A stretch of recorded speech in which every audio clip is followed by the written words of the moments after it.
back to POP24. We've been all over the place this morning. We've been in space, we've been in Antarctica, we've been in, I can't remember where else were we? We were somewhere else. All around the world. All around Northumbria, Tromsø, you name it. We've been there. But right now, we're all at sea, because this session is all about the ocean. We're going to be looking at oceans and how they affect the planetary system. We've got some fantastic guests. We're going to be dotting around all over the place, as ever.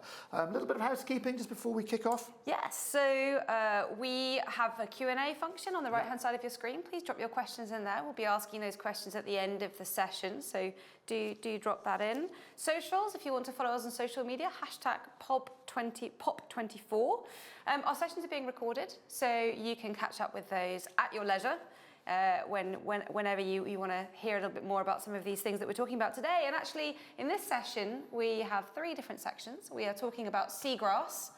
All kinds of things about seagrass. I didn't know anything about seagrass. You will. You will soon. Really, really interesting. We are going to talk a little bit about Boaty McBoatface. What has Boaty been up to over the last year, and what data is it taking? What can we learn? Indeed, what is Boaty McBoatface? Indeed. In case anyone's forgotten. Yeah, we will learn all about that. But to start with, we're going to go to Plymouth Marine Laboratory and learn a little bit about the colour of the ocean. So, Gemma and Quilly, are you there? Yes. Yeah, fantastic. Wonderful. Excellent. Over to you. Good morning, everyone. I'm Gemma, and I'm really excited to be here today. Already saw some amazing things this morning. And I'm Quilly, and it's really great to see everyone today. So we actually prepared a video, and we had loads of fun filming, and we're really looking forward to sharing it with you. Just make sure you think of lots of questions, and we're going to be here afterwards to answer them all for you. We'll do our best.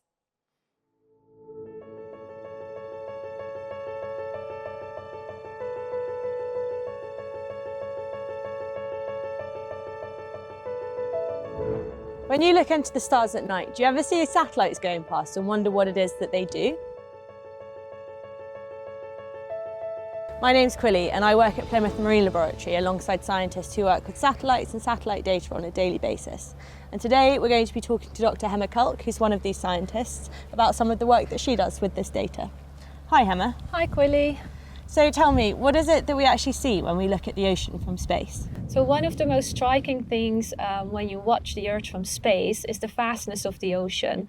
About 70% of our world is covered by water. And it's not just blue when we look at the ocean, it can also be green or brown. And those different colors you can see from shore, but the coolest thing about satellites is that we can see those colors globally every single day. Yeah, I remember a couple of years ago seeing an amazing satellite imagery. I think it was a coccolithophore bloom, and these crazy turquoise swirls across the water. So what do these colours actually mean, and why do they matter? Scientists have studied ocean color for over 100 years, and one of the things that causes the ocean color to change are phytoplankton, and coccolithophores are a type of phytoplankton. Hema mentioned that scientists have been measuring ocean colour for over 100 years, since long before technology like drones and satellites existed. One of the first instruments used was the so-called Secchi disc. This is quite a simple instrument, but it is actually very effective. It's essentially a white or black and white circle that is lowered into the water to measure the clarity and colour of the water. The point at which the disc is no longer visible tells us about how transparent the water is, and the colours tend to range from blue to green to brown, which tells us if there are things such as phytoplankton or sediments present in the water. What I really like about a Secchi disc is that the design is very simple, and you could easily even go and make one at home and go and measure the colour of the water in a pond, lake, river, or even the sea near you.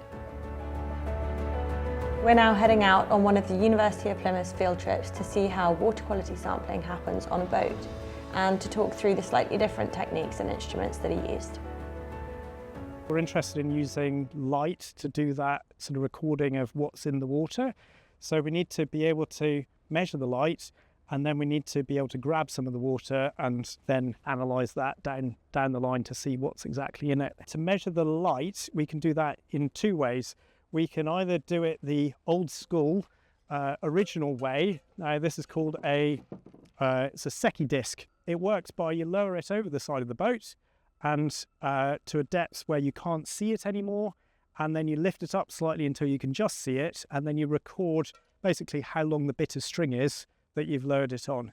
The high-tech way of doing that kind of reading is to use this kind of device. So this is a radiometer.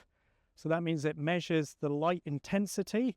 And what we're able to do with this particular radiometer is point it into the water or point it at anything. We can measure the colour of your top there. And that means that we can get a very exact reading of the intensity of the light and also the colour of the light. So the second thing that we need to do is to then collect a sample of the water, and then we can actually see what's in the water from that sample. We use this device, which is called a Van Dorn water sampler. It's got this spring-loaded mechanism which allows us to send it down with the ends open, and we then lower it down on this line, and then when it's at the depth that we want, maybe 1 meter below the surface, we slide this lump of metal, which is called a messenger, down the line, which then triggers the ends to close, and that means that we've grabbed that water sample that we can then bring back on board the boat, and then we can decant that into a container like this, and it enables us to then start to see the kind of the differences within the water, ranging from if we've collected it up the estuary and it's full of the sort of the suspended material and also the dissolved material that's come off the land, versus if we've gone out into clearer ocean water where you can see there's much less stuff within the sample. Looking at the ocean from satellites or drones gives us a really great big picture view of ocean colour. But as Alex said, to really understand what's going on, we need to roll up our sleeves and collect some actual samples. So now we're heading back to the slipway with Emma to collect a sample of our own to analyse. This ground truthing is a really crucial step that allows us to make sure that satellite images match up exactly with what's happening below the surface.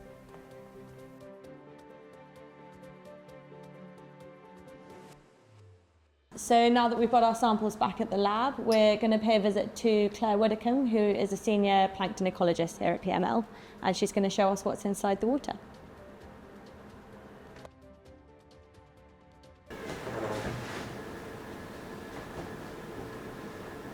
Hi Claire. Oh, hi Quilly. Thank you so much for your time. That's okay. So here are the marine water samples that we've just collected from the Plymouth Sound. Great. Let's have a look and see what's in there. Brilliant. So what are we actually expecting to see in this water sample? So we are expecting to see plankton, and specifically for me it's the phytoplankton, which is the smallest types of plankton, and that's made up of several different groups. We've got diatoms, dinoflagellates, coccolithophores, and hundreds and hundreds of different species. And why is it that it's the phytoplankton specifically that we're interested in? The phytoplankton form the base of marine food webs, and they produce the oxygen, they take carbon dioxide out of the atmosphere, they export the carbon, fixed carbon as marine snow to the seafloor.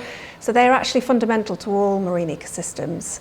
And within the plankton there are many, many, many different species, so we're interested in the diversity of those species as well. Great. Well, shall we have a look at the sample then? Yes, let's. So here we have the sample, and you can see beautifully the different types of phytoplankton. So here we have a lovely chain of a diatom called Eucampia, and these are little single cells that join up to make these lovely big colonies. And then we have a different diatom here, and we have a different diatom here, and then we have a different type of phytoplankton, a dinoflagellate here. And of course, at the moment, they don't seem to have much colour, but they all contain chloroplasts, which they will obviously harvest the sunlight. And of course, when they are there in the sea in such high concentrations, that's what gives the colour that the satellites can see. That sort of greeny tinge. Yes. Yeah. Incredible. They're beautiful. Wow. So obviously with the microscope, it's just taken a little bit of the colour out, but they do all have very different colour signatures, for want of a better word. So yes. Amazing. Thank you so much, Claire. You're welcome. Now that you know what the different colours in the water mean, you can imagine just how useful this is. We can look at a satellite image from anywhere in the world and get a pretty good idea of what's in the water, and even spot signs of pollution or poor water quality. Clean water is essential for health and livelihoods, but pollution can carry really dangerous diseases, which is where Hema and the team come in. They're using ocean colour to detect waterborne diseases from space, and I'll let her tell you a bit more. One of the exciting uses of ocean color in our research is monitoring of human diseases in our aquatic environment. And we specifically look at waterborne diseases such as cholera.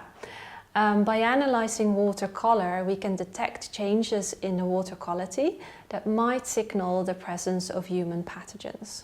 For example, at one of our study sites in the southwest of India, we know that cholera bacteria are present when there's a lot of phytoplankton present. And while we cannot see the bacteria from space, we can estimate the risk based on our observations of phytoplankton using the ocean color observations from the satellites.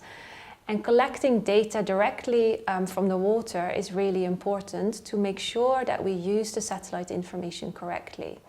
And tools like the Secchi discs still help us with this. And we work together with citizens in India who use the Secchi discs to collect information on water quality. It is incredible how much the colour of the ocean can tell us about what's going on inside the water. And what an experience to speak to Hema, Claire and Alex about the research that they do and how understanding ocean colour can really impact our lives and livelihoods. So that's a wrap for today, and thank you so much for joining us.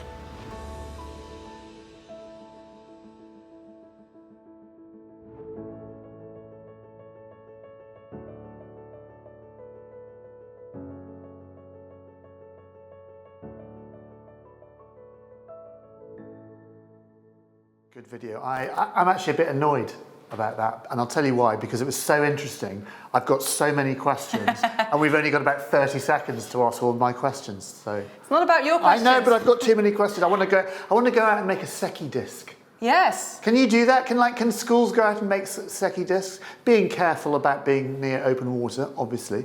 But actually that seems like quite a simple thing that you could make and learn a lot about any water that's, if you're near a river or a lake, you could do that, perhaps? Yes, definitely. I think this is something that we advocate. So be curious, just make your own Secchi disc. The only thing you need is like a white plastic disc. It doesn't even have to be a disc, but it lowers a bit easier, and just lower it in the water and have a look at the color. Yeah, definitely. Or if you're feeling really advanced, you could go and make one of those radio probes. If you want to show off. Let's start with the disc and see how things go, possibly. Okay. Yeah. Okay, what have we got? A question about the different oceans, and do they all have different colours? And are you monitoring the colour of all the different oceans and how are they linked? So not necessarily the different oceans have different colors, but different regions in the oceans have different colors.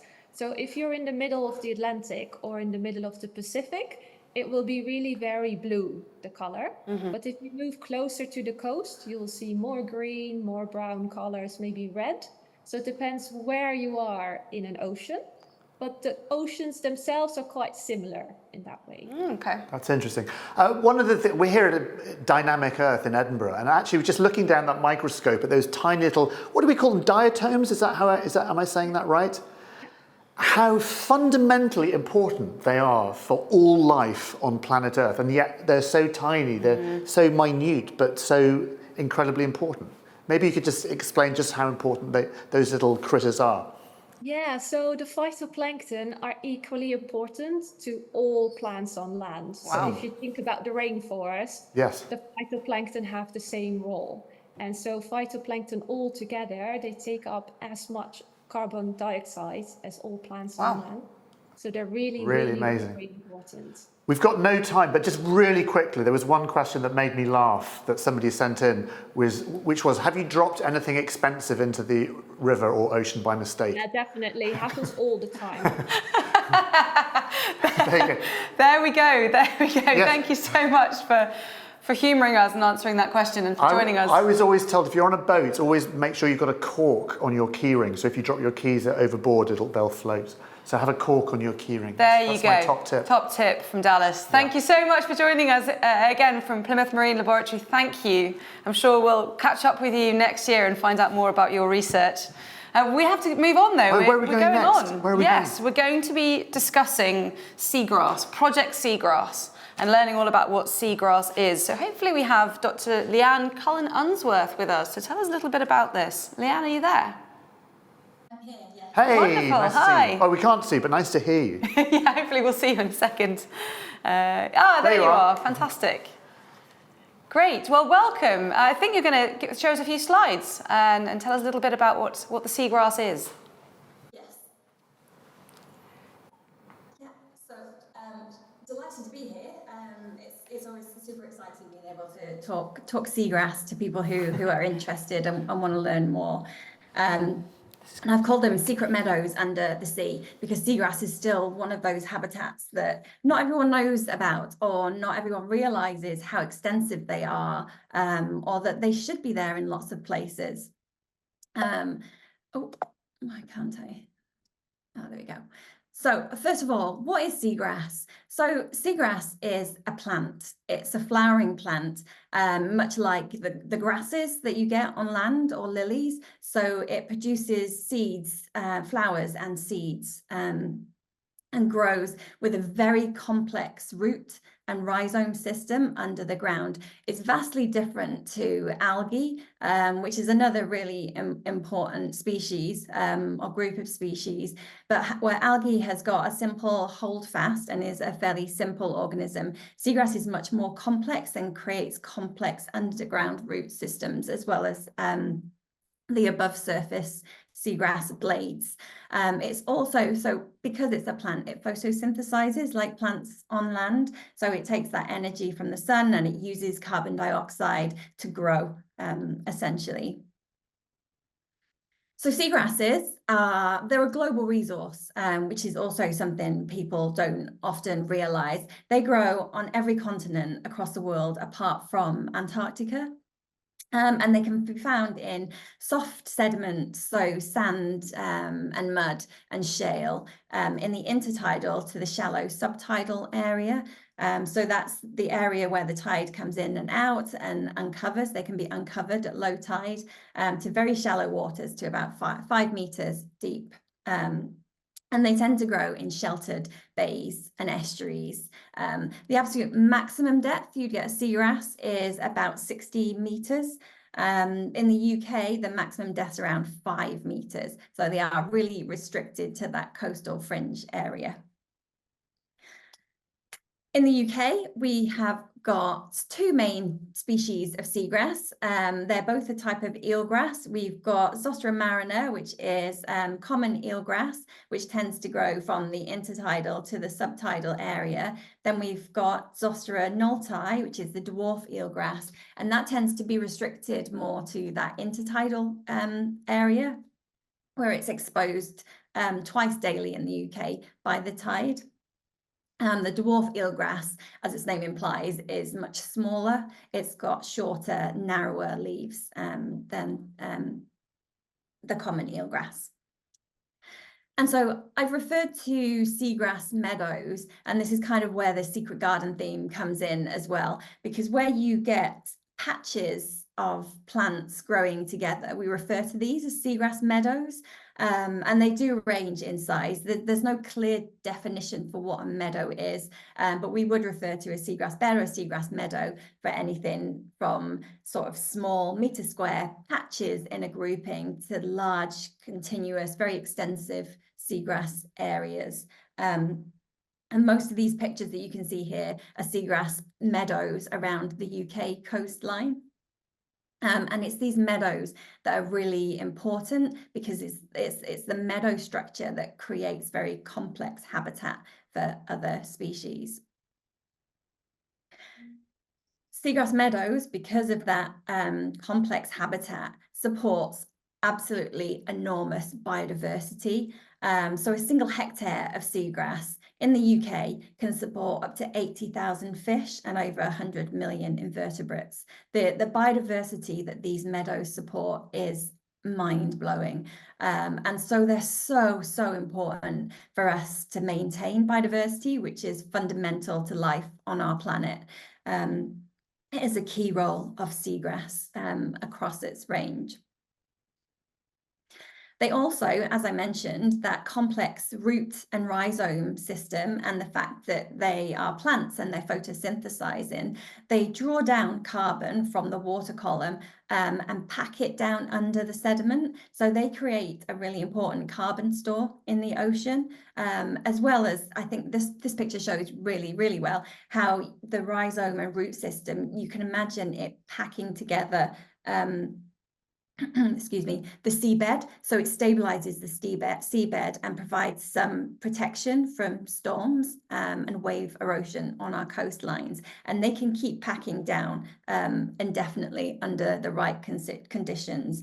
So where you've got healthy meadows, they could be a really important store of carbon. The problem is, like many habitats, seagrass meadows are in trouble across their range. In the UK, over the past 40 to 100 years, we've lost around 90% of our seagrass meadows.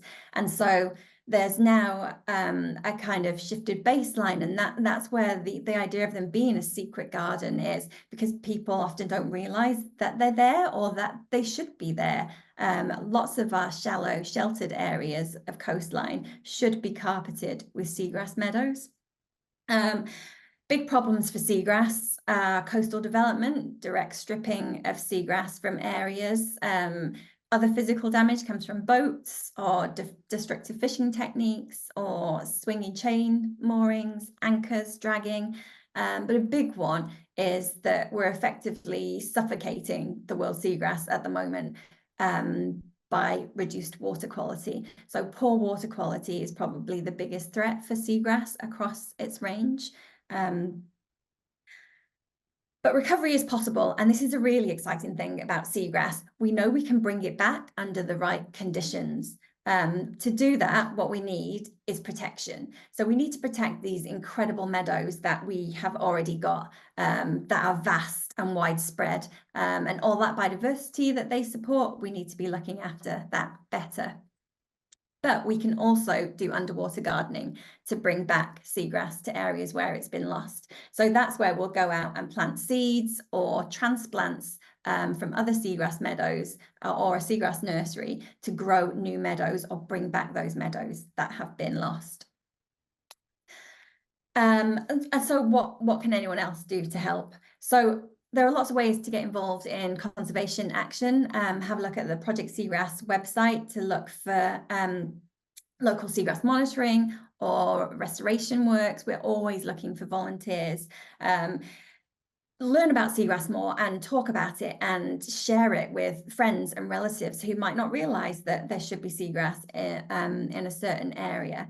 But another key thing is go out seagrass spotting for us. A seagrass spotter is an app that we've developed where you can go and take a georeference photograph of a patch that you might think is seagrass. It doesn't matter if you're wrong, because the data gets verified, and just help us to map where it is, and that will help us look after seagrass in the long term by helping us monitor change as well, because it's very difficult to map where seagrass is. I think that relates to the previous conversation around ocean and ocean colour. It's very difficult still to differentiate between the green things in the sea. So large scale mapping is still very, very challenging. And I just wanted to share this quick video to show some better images of Along the seagrass. shallow, sheltered areas of our coastline exists a lesser known habitat, seagrass. Seagrasses are marine plants that can be found all over the world, where they help to create one of the planet's most important ecosystems, seagrass meadows. Seagrass meadows are rich havens of marine life, supporting thousands of different species and benefit humans and the planet by helping to maintain healthy seas, absorbing carbon, and enhancing global food security. Yet, seagrass meadows often go unnoticed. You may have seen one before and not realised. As a result, many seagrass meadows around the world are under threat are declining, or have already been lost. At Project Seagrass, we believe we can change that. Our Seagrass Spotter program helps to increase our knowledge of the global distribution of seagrass meadows, where they are and where they're not, so we and others can work to conserve these critical habitats. With a few taps of your phone or an upload from your computer, you can help contribute to new scientific research and practical conservation measures to help save our ocean. The new and improved Seagrass Spotter now includes greater functionality to help you explore data that has already been contributed. By working together, we can turn the tide on seagrass loss.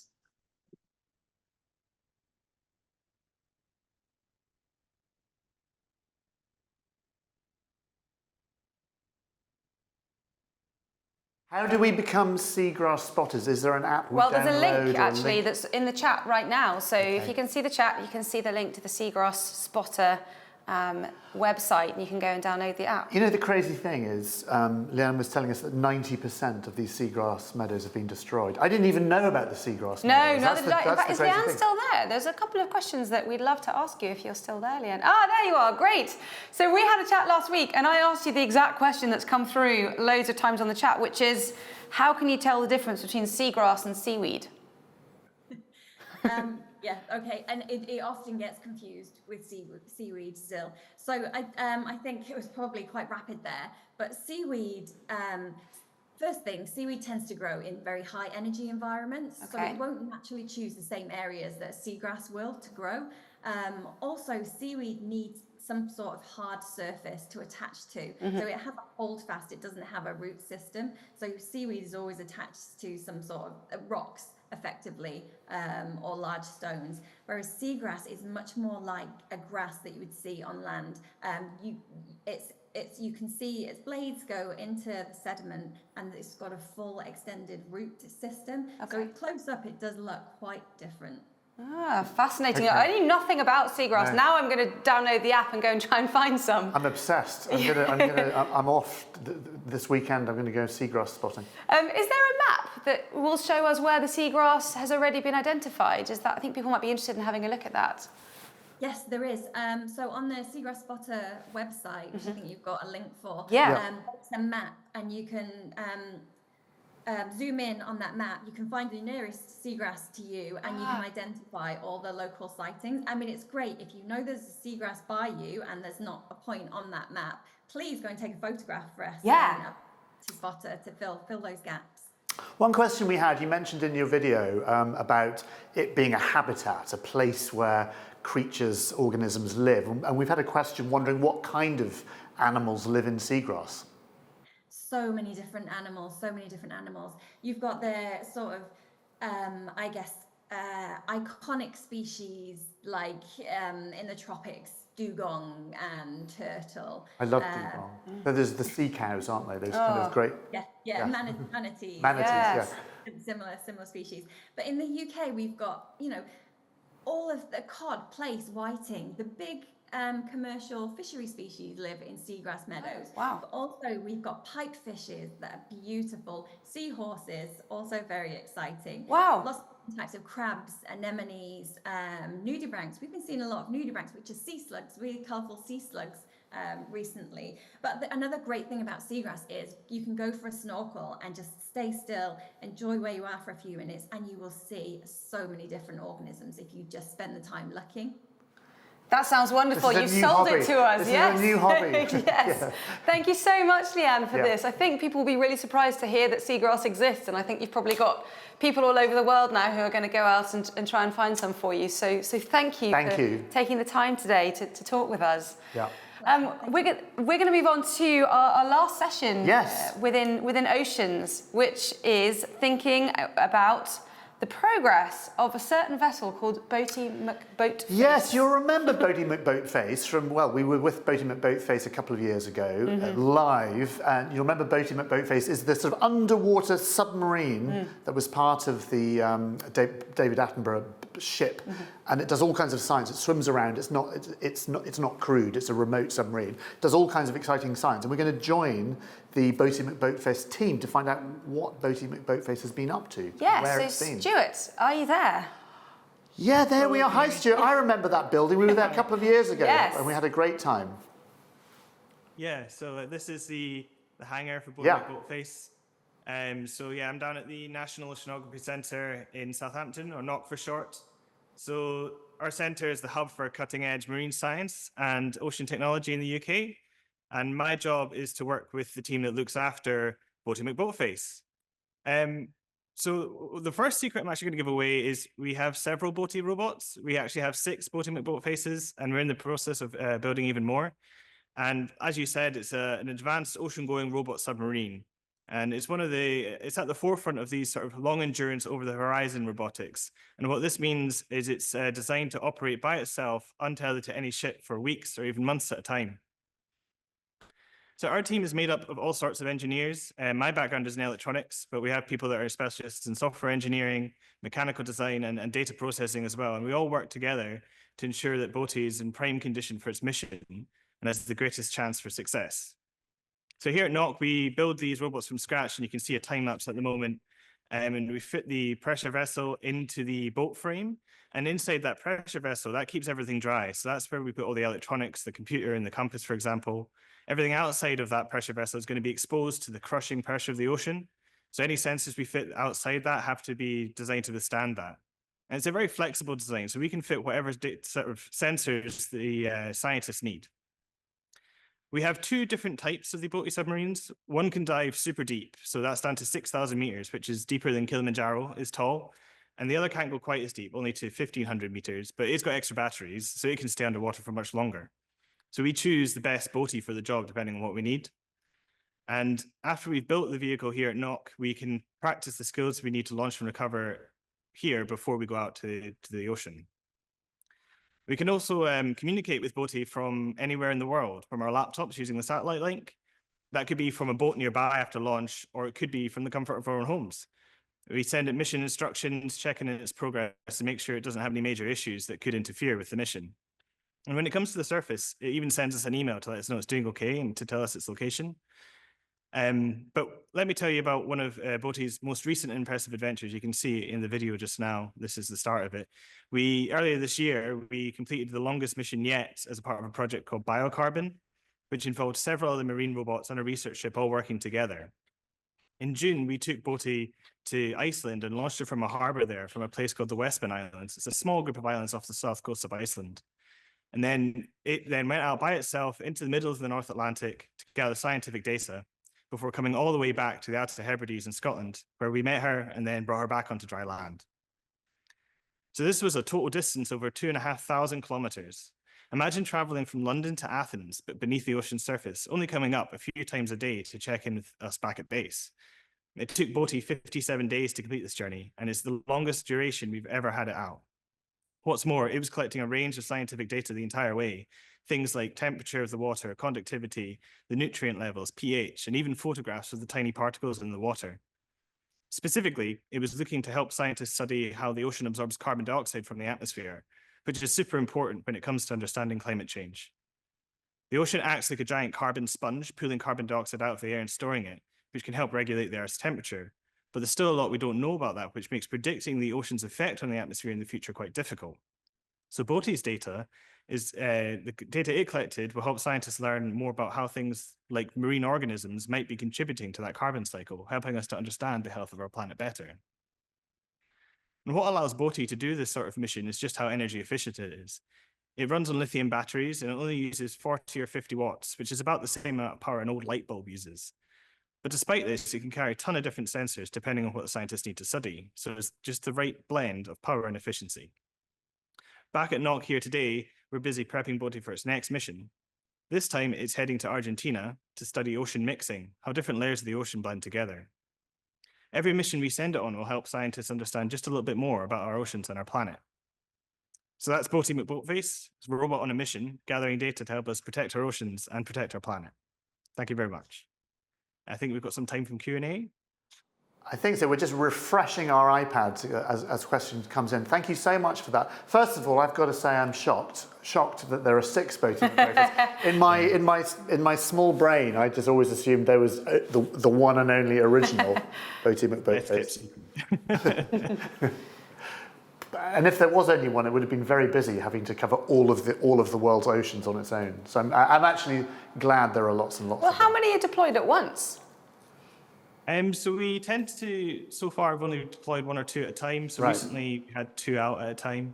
But once we're, deploying one, we might be getting another one ready back here, and it kind of cycles through. And each one is sort of designed slightly differently with different sensors, and you might want a specific version of Boaty to do a specific task. So. Yeah. One thing I was wondering, we were doing a session earlier about space and about satellites and how useful satellites are in low Earth orbit and taking the temperature and monitoring the planet. And in a way, Boaty McBoatface are kind of like satellites. You can design them to do specific jobs, different kinds of science, and you can have lots of them in the ocean all at once. It's kind of like underwater satellites, really.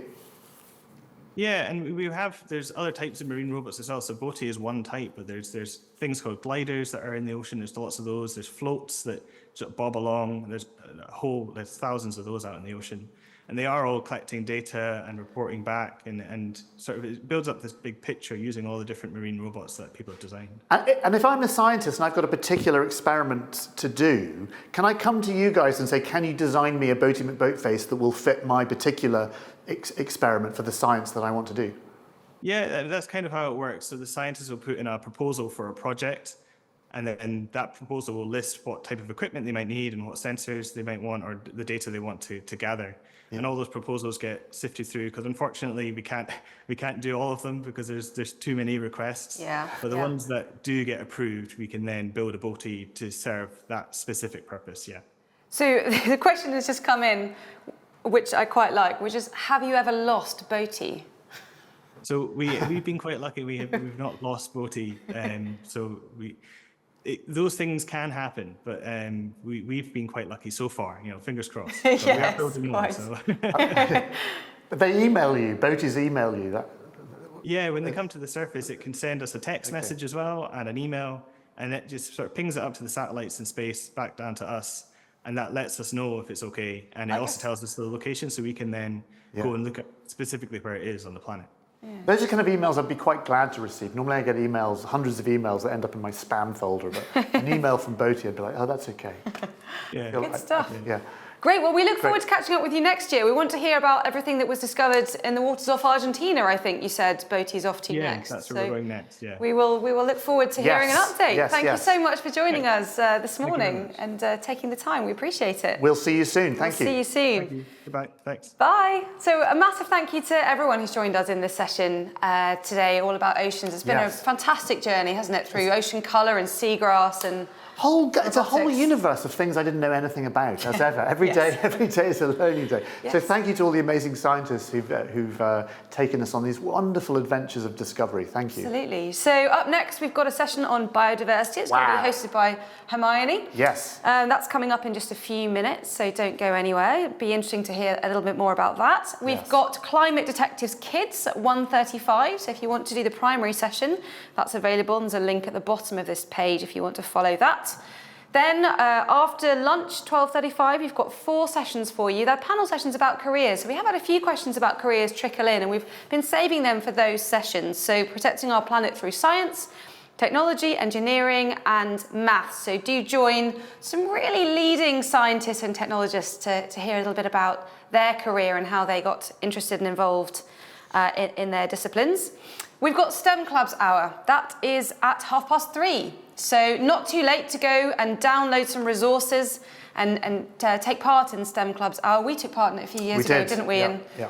It was some interesting experiments. It froze my hands in a bottle of some ice water. Didn't you have to have some blubber gloves? Not sure. It was painful. Yes. So join in the activities at STEM Clubs Hour. That's 3:30 until 4:30. Again, there is still time to have a look and see what you could join in with.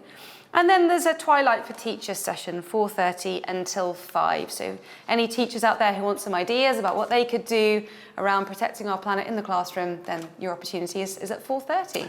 I hope we've had a good morning. I've absolutely loved it. We've been Yes. into space, we've been in the oceans, we've been To Antarctica. to Antarctica. It's been terrific. Yes.